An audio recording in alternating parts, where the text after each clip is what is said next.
আসসালামু আলাইকুম সুপ্রিয় শিক্ষার্থী। ভাষা শহীদ Abdul Jabbar Ansar BTP school and college কর্তৃক আয়োজিত অনলাইন ক্লাস কার্যক্রমে তোমাদের স্বাগত। কেমন আছো তোমরা? আশা করি তোমরা ভালো আছো, বাসায় আছো, নিরাপদে আছো। আমিও আল্লাহর রহমতে ভালো আছি। তো চতুর্থ শ্রেণীর শিক্ষার্থীরা, আজকে তোমাদের আরেকটি ক্লাস নিয়ে চলে আসলাম। আজকে আমার বাংলা বইয়ের 19 নম্বর অধ্যায়ের আরেকটি ক্লাস নিয়ে চলে আসলাম। তো শিক্ষার্থীরা দেখো, আমাদের আজকের বিষয় থাকবে ঘুরে আসি সোনারগাঁ।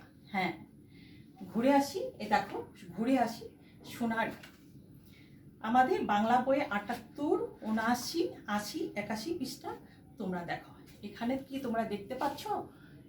দেখো, ঘুরে আসি সোনারগাঁ। এখানে অনেক ছবি আছে। ঠিক আছে শিক্ষার্থীরা, মূলত এটি একটি শিক্ষা সফরের গল্প, ছাত্রছাত্রীদের শিক্ষা সফরের গল্প। আমি তোমাদের কিছু ছবি দেখাচ্ছি। দেখো তো শিক্ষার্থীরা, এই যে একটি ছবি, সোনারগাঁয়ের ছবি। তোমরা ভালোভাবে দেখো, সোনারগাঁয়ের ছবি। আমি আরেকটি ছবি দেখাচ্ছি।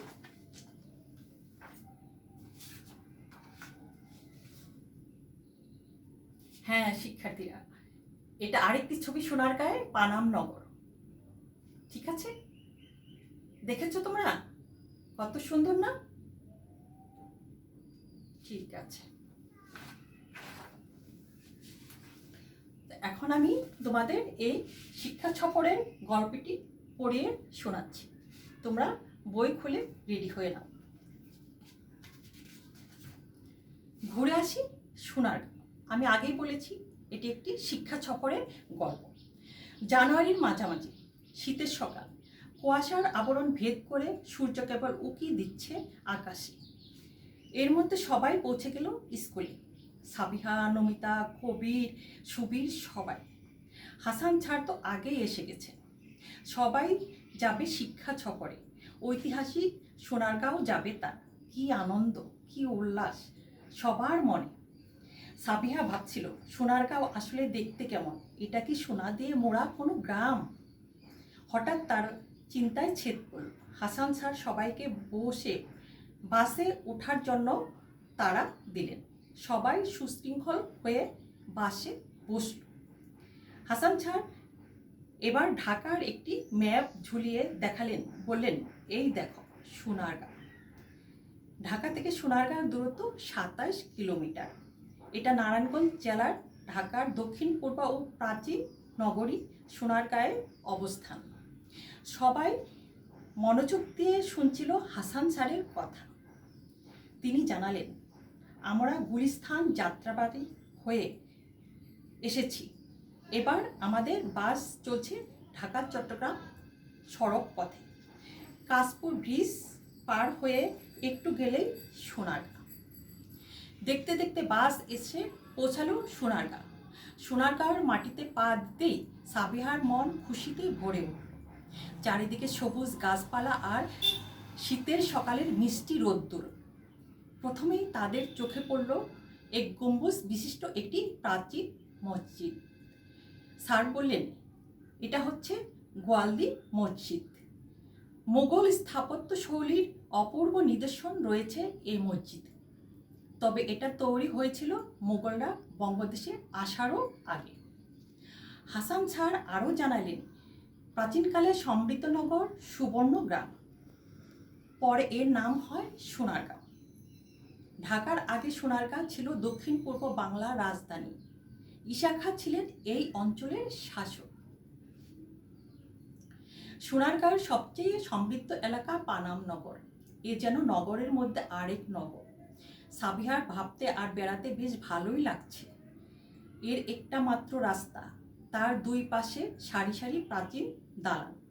দালানগুলো খুব উঁচু নয়, সবই দোতলা, প্রায় 100 বছরেরও আগের তৈরি।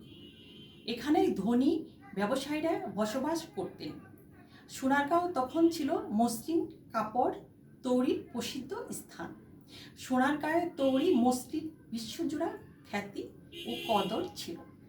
পরে সুতি কাপড়ের প্রধান কেন্দ্র হয়ে ওঠে এটি, কিন্তু এদেশের ইংরেজরা আসার পর সেটি কাপড়ের কদর আর কমে যায়। তারপরে পৃষ্ঠা দেখো শিক্ষার্থীরা, তখন বিলেতি কাপড় আসা শুরু করে এসেছে, বন্ধ হয়ে যায় এখানকার ব্যবসা বাণিজ্য।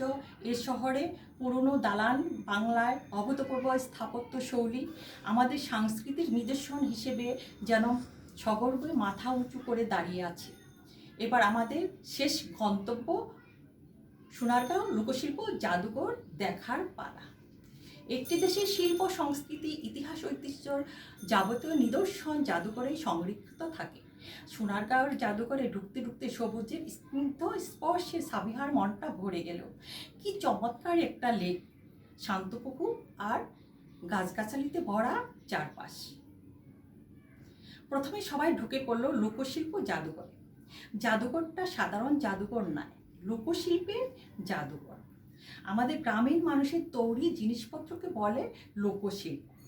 হাসান ছাড়ই কথাটা বুঝিয়ে দিলেন। যে বাড়িতে জাদুঘরটা করা হয়েছে তার আদি নাম বড় সর্দার বাড়ি। দারুণ কারুকাজ করা এর প্রবেশপথ, কত জিনিস আছে দেখবার শিখবার। কাঠের তৈরি জিনিস, মুখোশ, মৃৎপাত্র, মাটির পুতুল, বাঁশ লোহা কাঁসার তৈরি জিনিস, অলংকার ইত্যাদি দেখে সবাই বিস্মিত। কি সুন্দর জামদানি শাড়ি আর কি বাহার ওই নকশি কাঁথার। সোনারগাঁর লোকশিল্প জাদুঘরের প্রতিষ্ঠাতা ছিলেন শিল্পী জয়নুল আবেদিন। তার সংগ্রহশালার দিকে আরও মুগ্ধ হই সবাই। তিনি ছিলেন অনেক বড় শিল্পী। তারপরে পৃষ্ঠায় দেখো 81 পৃষ্ঠা, সূর্য যখন পশ্চিম দিকে ঢলে পড়েছে, এবার ঐতিহাসিক সোনারগাঁও থেকে আমাদের ফেরার পালা। বাসের জানালা দিয়ে অস্তগামী সূর্যের ছবি দেখতে দেখতে ফিরে এলাম ঢাকা। এই স্মৃতি আমাদের মনে গাঁথা থাকবে অনেক দিন।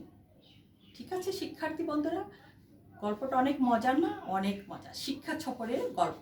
শিক্ষা সফরে আমরা যাই না, আমরা অনেক জায়গায় শিক্ষা সফরে যাই, অনেক কিছু শেখা যায়। সেরকম একটি শিক্ষা সফর সোনারগাঁও। সোনারগাঁয়ের ছবিগুলি দেখালাম, পানামনগরের ছবি দেখালাম। ঠিক আছে, এখন এই গল্পের ভিতরে বেশ কিছু শব্দ আছে, সেই শব্দের অর্থগুলি আমরা জানবো। ঠিক আছে শিক্ষার্থী বন্ধুরা, এখন বোর্ডের দিকে তাকাও। দেখো এখানে আছে শব্দ ঐতিহাসিক। ঐতিহাসিক মানে ইতিহাস সংক্রান্ত। গম্বুজ, গম্বুজ মানে চূড়া। বঙ্গদেশ, বঙ্গদেশ মানে বাংলাদেশ। স্থাপত্য, ভবন কেন্দ্রিক শিল্প কর্ম। নিদর্শন, দৃষ্টান্ত। শাসনকর্তা, প্রধান শাসক। অঞ্চল, এলাকা। সমৃদ্ধ, উন্নত। প্রসিদ্ধ মানে বিখ্যাত। মসলিন, মসলিন মানে বিখ্যাত বস্ত্র। বিলেতি, বিলেতি মানে বিলাত এবং ইংল্যান্ডের কিছু জিনিস। অভূতপূর্ব, পূর্বে যা দেখা যায়নি। অস্তগামী, সূর্য পশ্চিম দিকে ঢলে পড়েছে। স্মৃতি মানে মনে রাখা। লোকশিল্প, লোকশিল্প মানে গ্রামীণ মানুষের তৈরি জিনিসপত্রকে বলে লোকশিল্প। বিস্মিত মানে অবাক। বাহার, বাহার মানে সুবাক। ম্যাপ মানে মানচিত্র। কদর, কদর মানে খ্যাতি। কদর,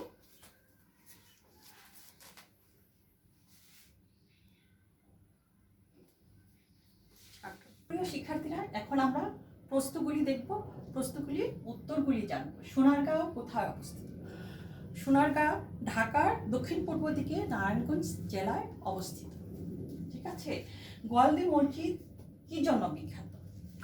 গোয়ালদি মসজিদ একটি এক গম্বুজ বিশিষ্ট মসজিদ। এই মসজিদটি মোগল স্থাপত্য শৈলীর জন্য বিখ্যাত। গোয়ালদি মসজিদ মোগল স্থাপত্য শৈলীর নিদর্শনের জন্য বিখ্যাত। তারপর গ নাম্বার দেখো, পানামনগর কি জন্য প্রসিদ্ধ? সোনারগাঁয়ের সবচেয়ে সমৃদ্ধ এলাকা পানামনগর। পানামনগর মসলিন ও সুতি কাপড়ের জন্য বিখ্যাত। লোকশিল্প কাকে বলে? লোকশিল্প গ্রামীণ মানুষের তৈরি জিনিসপত্রকে বলে লোকশিল্প। ঠিক আছে শিক্ষার্থী? তারপরে আসছে দেখো, লোকশিল্প জাদুঘর কেন দরকার? বাংলাদেশের প্রাচীন মানুষের তৈরি জিনিসপত্রকে বলে লোকশিল্প। যেমন কাঠের তৈরি জিনিস, মাটির তৈরি জিনিস, বাঁশ, লোহা, কাঁসার তৈরি জিনিস ইত্যাদি।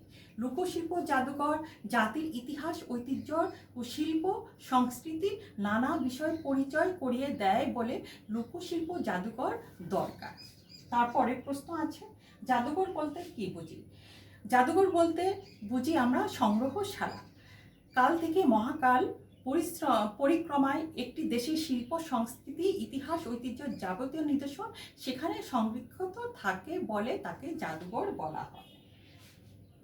সোনারগাঁও লোকশিল্প জাদুঘরের প্রতিষ্ঠাতাকে? সোনারগাঁও লোকশিল্পের জাদুঘরের প্রতিষ্ঠাতা শিল্পী জয়নুল আবেদিন। ঠিক আছে শিক্ষার্থী বন্ধুরা, আমরা এবার আরো কিছু প্রশ্ন আছে, আমরা এগুলি দেখে নিই।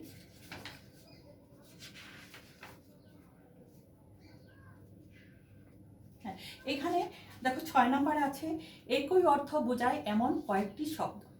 যেমন একই অর্থ সমার্থক শব্দ।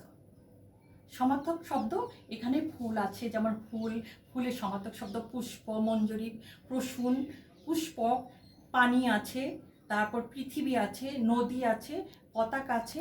এগুলি তোমরা লিখে রাখবে, খাতায় সুন্দর করে লিখে রাখবে। আর আমাদের বাড়ির কাজ থাকবে, এখানে 5 নাম্বার আছে নিজের গ্রাম বা শহর দিয়ে।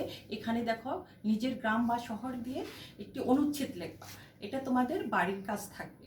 আর এরপরে আমাদের আগামী ক্লাসে আমরা এই ঘুরে আসি সোনারগাঁ, এখান থেকে আমরা সৃজনশীল প্রশ্ন নিয়ে আবার হাজির হব আরেকটি ক্লাসে। সে পর্যন্ত শিক্ষার্থী বন্ধুরা তোমরা ভালো থাকো, সুস্থ থাকো, নিরাপদে থাকো। আল্লাহ হাফিজ।